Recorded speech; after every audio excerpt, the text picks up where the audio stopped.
Hi, this is Judy in the embroidery department at Kaizink, and today I'm going to be working with some curved text. I'm working on the back of a hat, but you might want curved text for the front of a sweatshirt or whatever it is that you're working on.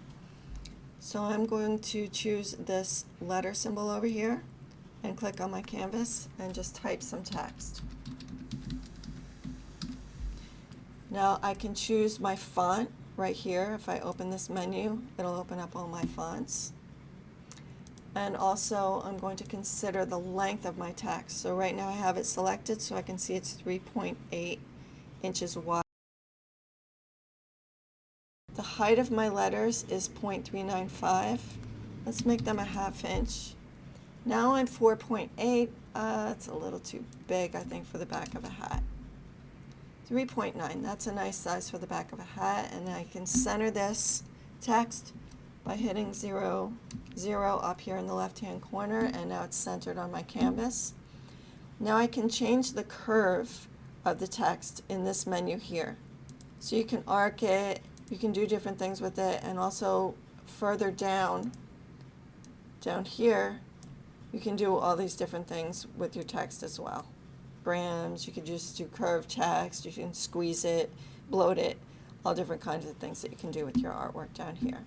We just have a curve here, and up here right under where you did arc is something called settings, and there you can adjust your radius.